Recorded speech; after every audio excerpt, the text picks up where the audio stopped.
Welcome to Dodge Garage, presented by Dodge Mopar Motorsports. Got another host of racers. One all the way from the other side of the world, Miss Ida Zetterström. Oh, I nailed it. You did. Yeah, that was really good. I'm proud.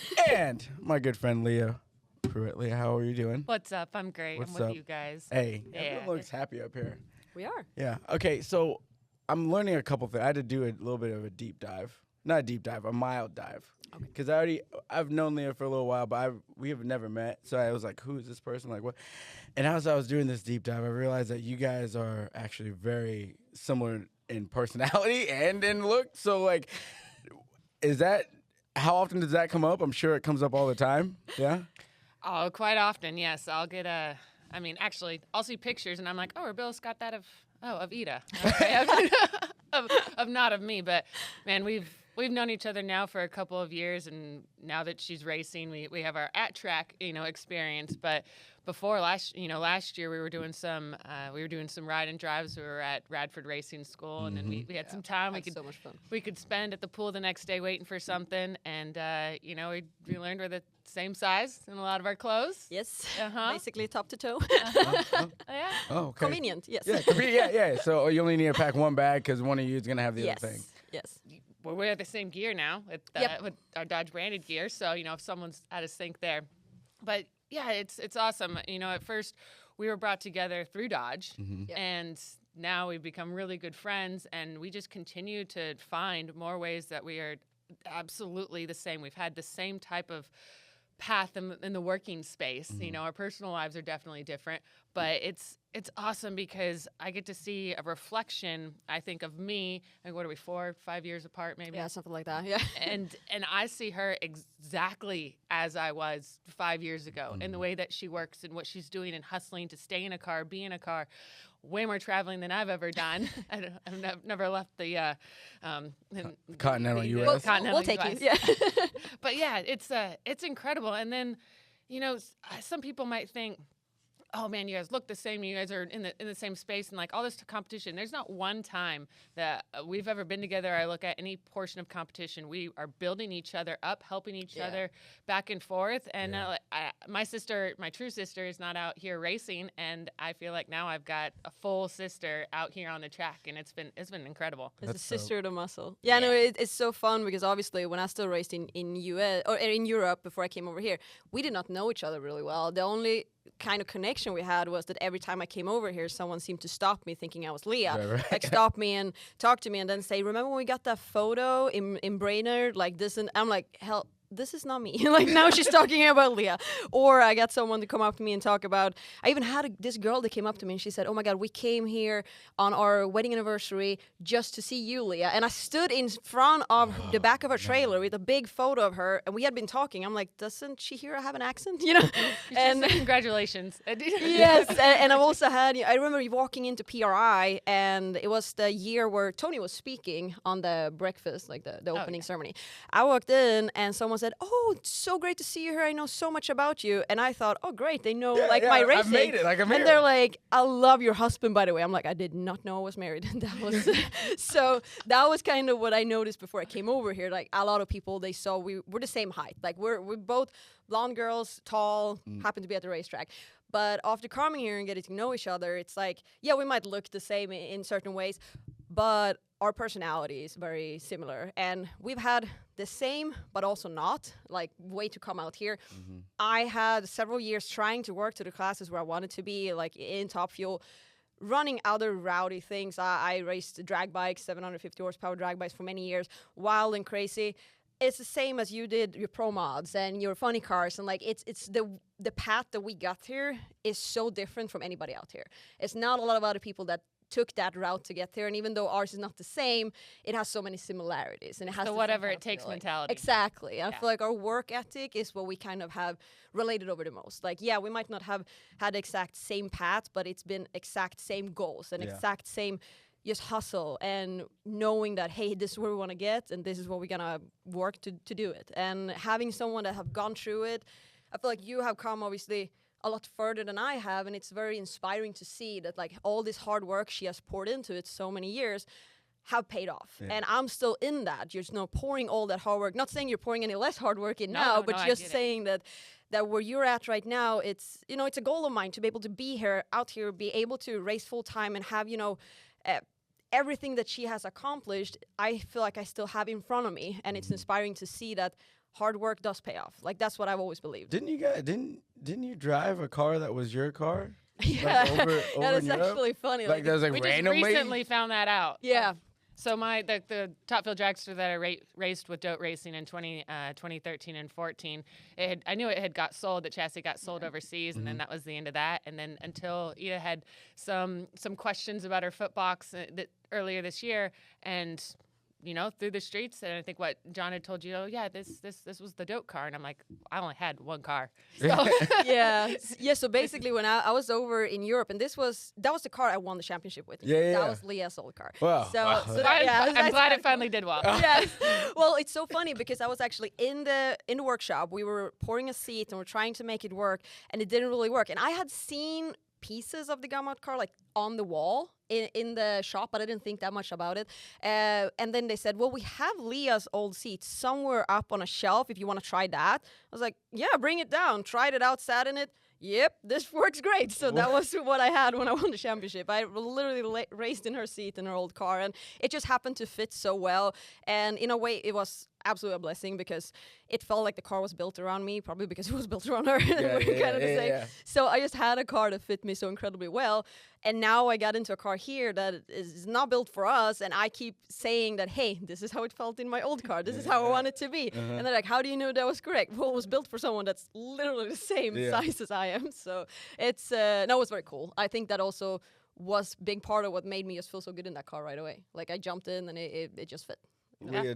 So hearing her talk about that, and like knowing that you're seeing more different faces like you, because I feel a sense of pride when I go to the racetrack and there's more people of color there, and I'm like, man, like I'm a one step, maybe a small one, but a piece of that moving forward. Do you get that sense of pride when you see others that kind of look like you doing it too? I do, but I think it comes from maybe a couple generations below, right? The little girls that are coming to the track that are now racing juniors, or they're getting out of juniors and they're getting into super comp, or maybe stepping into top alcohol and getting their license some sort of way. With Ida, or somebody that's actually within this 5-10 year span, they were already doing it behind the scenes in this work. So, maybe that inspirational part is a part of their journey now, but I probably wasn't a part of that way back then.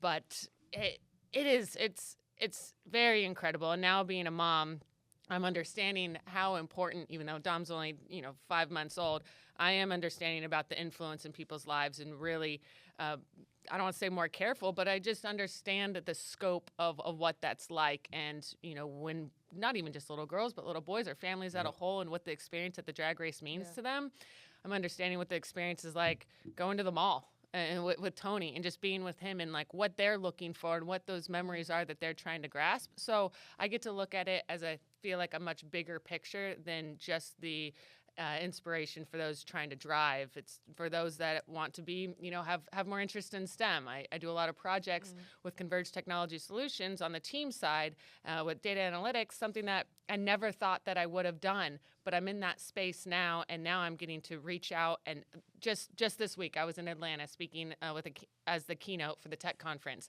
and the feedback I got from those individuals, I've got a daughter, and she never would have thought about motorsports, but now, like, I'm so intrigued. I can give her a path to explore, even think about it, and so those are the types of things that make me really proud of not only just racing, but the work that I get to do because of the people that allow for me to do that. Now I get to grow in personal growth. When you're doing the hard things, when you're hustling and you have your own goals and you're just trying to make it work for yourself or for your team, you don't really understand what it's doing for other people. So taking a step back right now is really cool to see that. I think just like what you're talking about, it took me a long while to kind of see that. Obviously you grew up racing. I worked as an electrician for many years, and I was like one of a few females out there, and there were always people say, oh, that's so inspirational, and I kind of shut it down because I'm like, I'm not here to inspire someone. I'm here because I like being an electrician. I'm good at my job. Like, this is, I don't want bills. Yeah, definitely. Mama's gotta eat. Yeah, you know exactly. And it's like, if someone would have told me that they would have hired me because I'm a girl, I would be pissed off. Like, I want to be hired because I'm good at my job. And it was the same, like when I raced the bikes, I was the first woman to win a race in that class, to win a championship, to do all that. And when they put too much weight on that, I got mad. Because I'm like, I don't care. Like when I ran 688 on my no wheelbar bike, it was the second quickest ever in the world in that class. And they kept saying, quickest woman in the world, quickest woman in the world. And I'm like, but there's one person in the whole world that's been quicker than me. And I'm like the only girl, so why are you putting so much pressure on it? And I had such a hard time understanding it. And people always talked about in interviews that, hey, you want to be a great role model out here. I hear other racers that they ask, why are you doing this?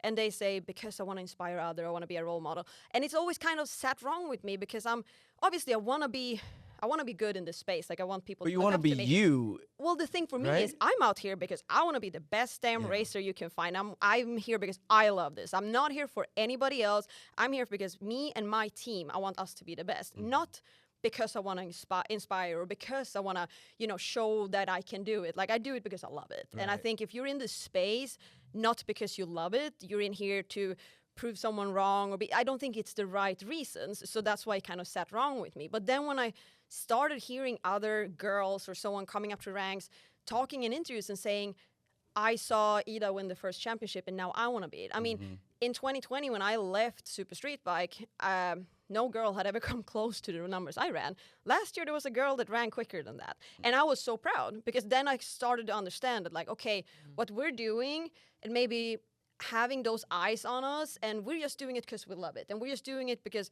this is our drive, like this is what drives us. But when you can hear that you can be that positive role model for someone else to understand that they did it, like we can do it, like breaking down it's inspiring in another way when you start looking at it in that way. Sure, and especially when they talk to you, the Mopar Cap Program that comes. Oh, I love that races, program. Right? I think that program is so good. It's probably one of the best and most influential programs that is in the automotive space and doesn't get nearly enough credit because when I've been at the track and those kids have come through and you see the fate, like maybe they're not going to go to this path ultimately. It's just a part of it. It's helping think about it. Absolutely. And that's that inspirational piece of we're already doing what we're doing, but we are then able to help our partners, help these kids that are looking for some type of path. They're on a path, but they're looking for these different parts of inspiration. Yeah. Some, it might be driving, but I've had many young female mechanics that want to make a difference and they want to become master technicians and they're scared and they're not worried about the mechanical side of things. They're worried about what it's like to be a female in this type of male dominated industry. And for us, I call it male prevalent industry. We got females winning championships, dominating too. But then we can connect with them on that sort of level and give some insight about how to stand out and how to have confidence in themselves. And so those are those secondary types of inspirations that I think are a bonus for us. Absolutely. Yeah, I agree 100%. I think it's interesting when you look at that and it's like, the first person through the wall gets the bloodiest, right? Like it's hard. Like and obviously in drag racing, there's been a lot more females that have raced and done well than probably in a lot of the other forms of racing. So that has looked a little bit different, but you guys have had to fight a lot of the same battle over and over again. So it's like we're not quite like you guys haven't figured it out. Like we're here, and it's like you guys haven't figured it out. But I think it's interesting when you're just being you, and people start relating to just who you are and what you're doing. To your point, maybe you're not trying to like inspire like off the rip. I want to just be great.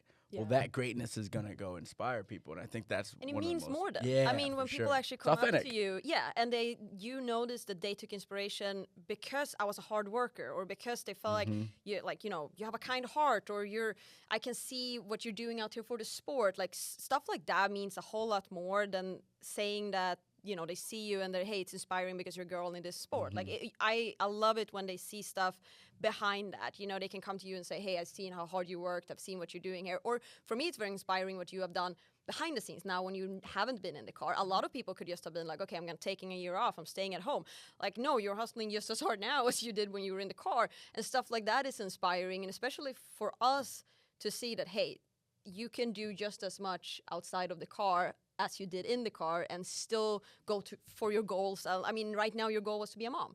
And like, hey, that's just as hard as the goal of winning a championship, you know? Yeah. And to live in a house with a husband that that can be happy and win races, because I'm not sure how much longer. No, I'm just no, I knew that our team, we needed help in a couple of different ways, and wanted to focus on how can I give more value to the team when I'm outside of it, and help just the smallest amount, whatever I can, with getting our team to accomplish Tony's first win. Because even though I've been with Tony now 5-6 years, whatever it might be, I always knew, the world knows he loves to win. There's like really nothing second to that. And, really? Right? Crazy. Crazy. I know. Never thought. You would have thought I would have got the memo, like, early on.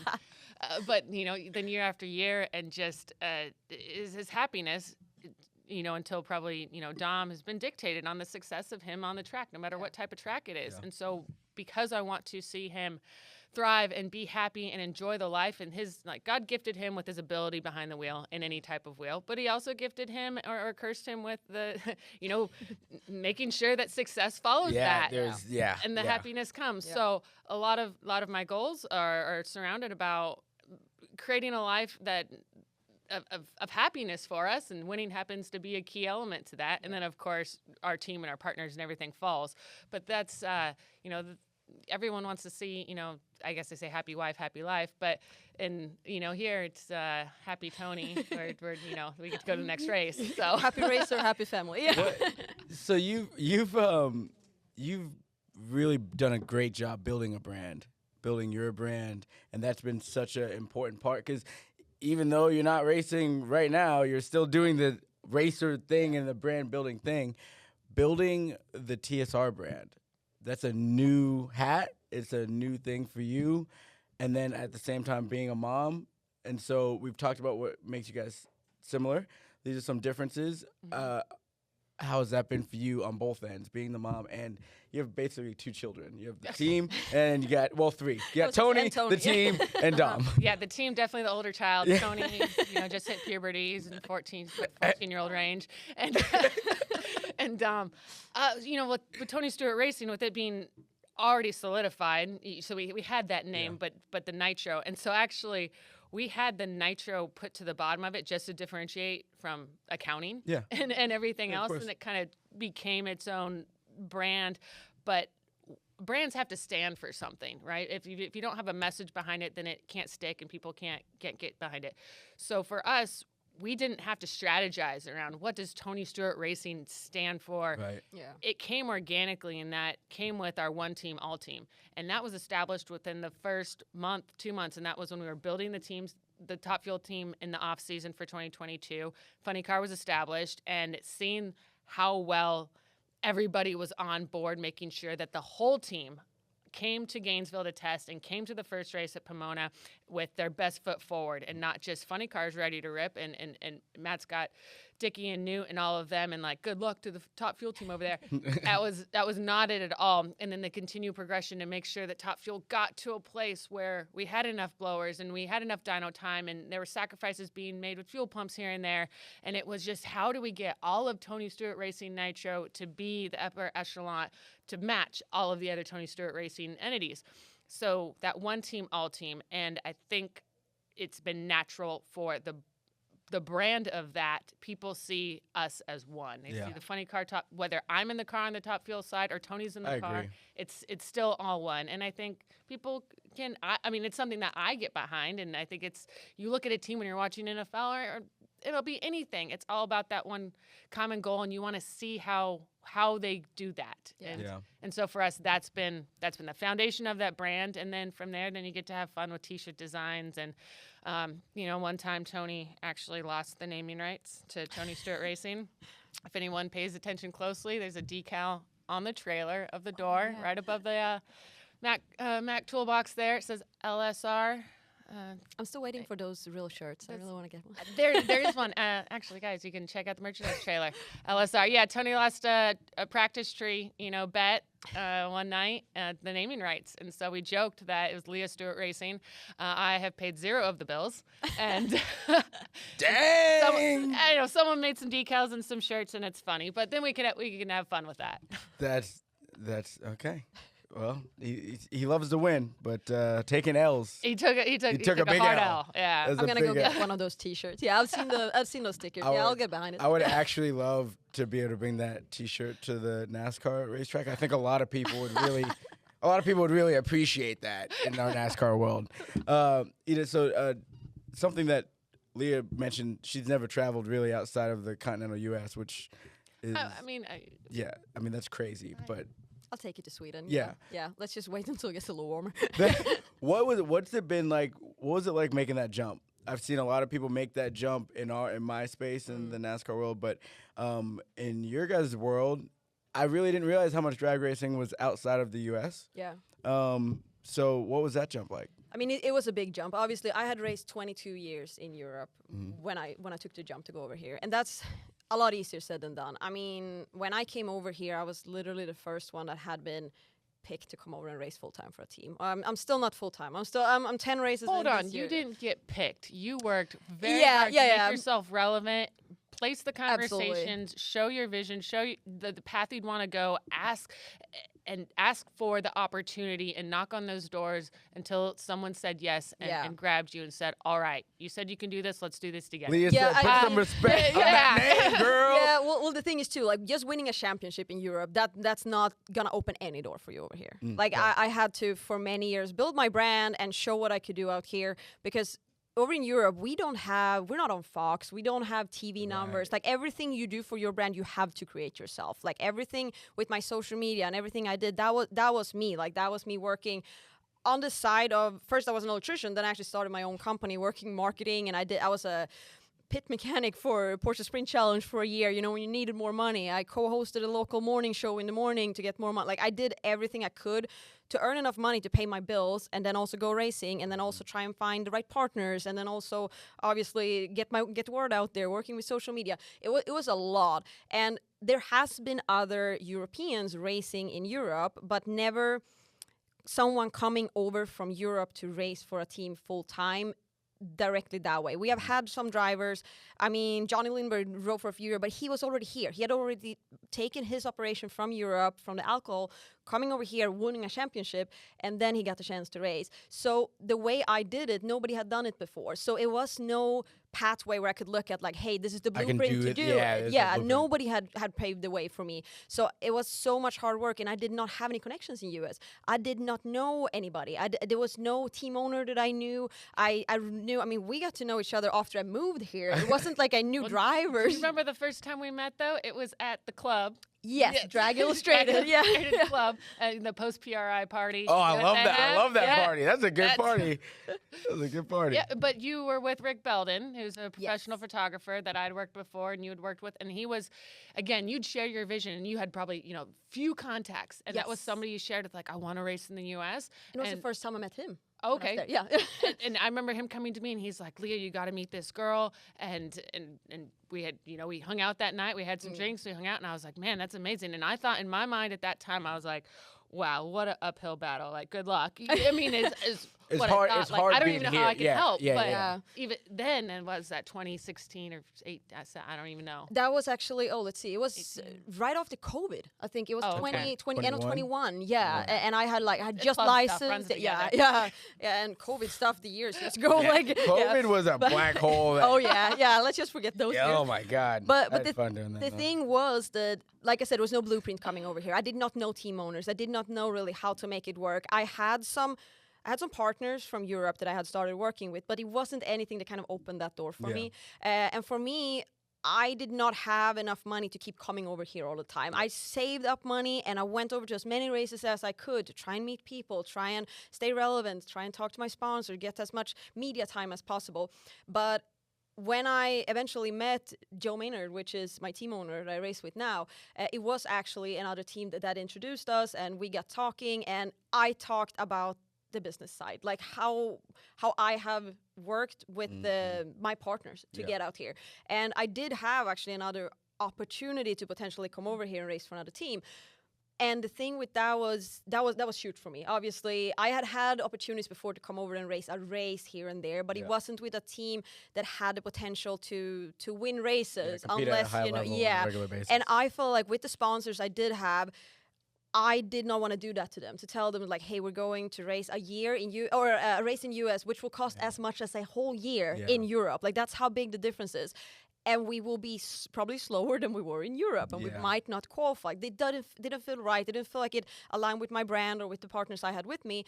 And these other opportunities I had to potentially come over full time, what came with it was, you will have to drop all the sponsors you have because none of it aligned with the sponsors they had. Right. And I had just started working with Dodge, and we worked on an ambassador level over in Europe, and I felt so strongly about that partnership. I had recently gotten into working with VP Racing and Edelbrock, and we had all these brands, and when they told me, you have to drop them, but you will have a full-time ride over here with other partners, it did not... It was a really big opportunity. But red pill, blue pill. Red pill, blue pill. Yeah, exactly. So you had both. You had on one hand, you had everything that you had just built. Yes. Right? And on the other hand, what you just built is giving you this opportunity, but no, you can't take anything with you. And I always say you go home from the dance with the person that you came with. Exactly. So I like and that's exactly how I felt. And I felt this is my brand. This is what I've worked so many years to accomplish. This might be the easier route. This would be show up, helmet under arm, sign autographs, and race. And I love to race. I mean, that is what I live for. But the business side of things it's always been so strong for me, and it's something I've hustled, for my whole life. And I don't want to drop that to take the easy route. I knew that taking this route will be harder for many, many years, but I felt like my brand will still be strong. And if something happens one day, I can stand on my own legs. I have these strong partnerships that I've built for many years, and I don't want to turn my back on any of that. Like, I know how much I worked to get here, but I also know that they believed in me and they put the trust in me, and they were the first to do so. So that's why I felt like this opportunity to race with JCM Racing was the correct one for me, because they allowed me to still be so involved on the business side. I'm still the one that handles the sponsors I have and all these contracts that I brought in, and working to find more partners, because I race a part-time schedule right now on 10 races, and I'm working really hard to find the right partners to go full-time. Are you going back and forth still? I live in Indianapolis, so I'm here. Like last year, I went back and forth about 6 times because we worked really heavily with Dodge Europe at the time. So I went over there and we filmed the Dodge In and Out series that is on YouTube, which was so cool to film. We went to a lot of, we both went to drag races, but also the World Series of Superbike. They were the official pace car Dodge. So we filmed a lot of cool stuff, and I got to go to a lot of countries. I went to Italy several times, Netherlands, Germany, Sweden. You've been on the Dodge USA side for a while, Leah. I mean, this doesn't maybe sound like. Just take her passport. Maybe You guys could probably just switch. It could probably work. Or just, Scandinavia. Just keep it between us. It's fine. Absolutely. No one will know the We'll difference. make it happen. I think the interesting thing I always say this to everybody about this brand, about the Dodge brand, is because it's smaller on the scale, right? It's more intimate and it's more family. And you're dealing with the people that you deal with is the corporate ladder. It's not really the same as a lot of other places. Like, it's very much like, oh no, I know this person, they know me, we have a real relationship, and they want to help you. Yeah.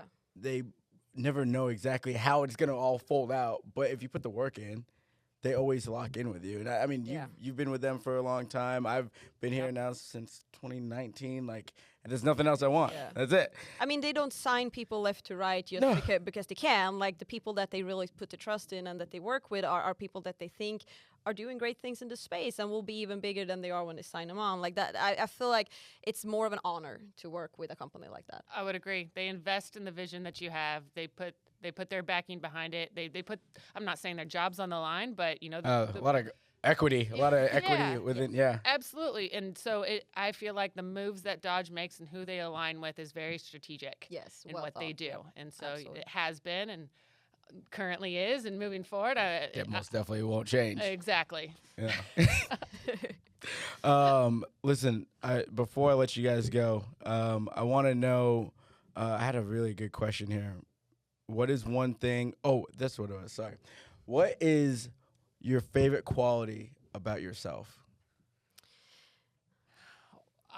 Well, yeah. Stubborn as hell. Favorite? That's your favorite quality about yourself? Is that you're stubborn? The thing is, it's a blessing and a curse. Okay. A lot of people probably think it's so annoying to work with someone that's very stubborn. Like, I know that for me, for example, if I come in and we won the race and it was a great run, there's no such thing as perfect runs out here. Like, you come in and there's still things you could make better. Like, right. The first thing I want to do is look at how could we have made it even better?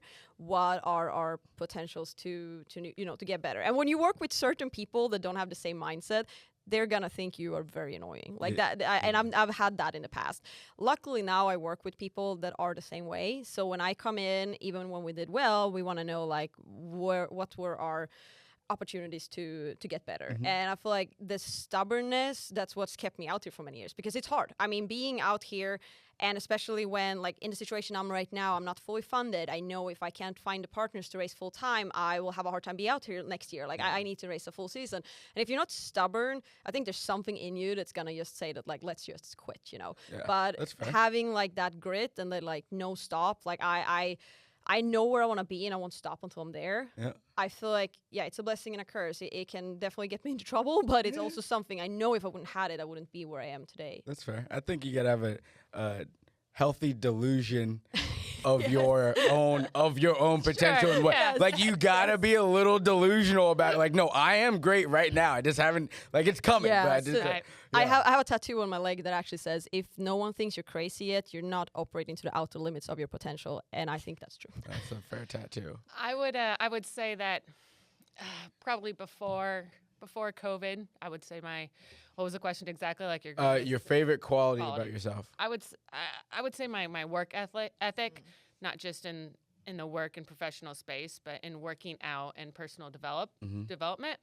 But then, I mean, recently in the last couple of years, the thing I'm most proud about is having so much gratitude. When things are going right, being grateful, and when things are not going well in life, right? When life hits you, they don't just hit you once. It's like 1, 2, 3. You're like, is that done for the week? No, you got 4, 5, 6. 3-piece combo, and then here, take this hand to the face. Things are stuck. People are hospitalized. Things are not going well, but still being able to have gratitude when the times are going really bad has helped me become a better person. And then I'd say overall now, nothing compares to what I feel like when I'm a mom and I feel like I'm winning every day and I'm failing every day. Tony will tell you, I mean, all the time, the breastfeeding journey is something I never knew could be as difficult as it is.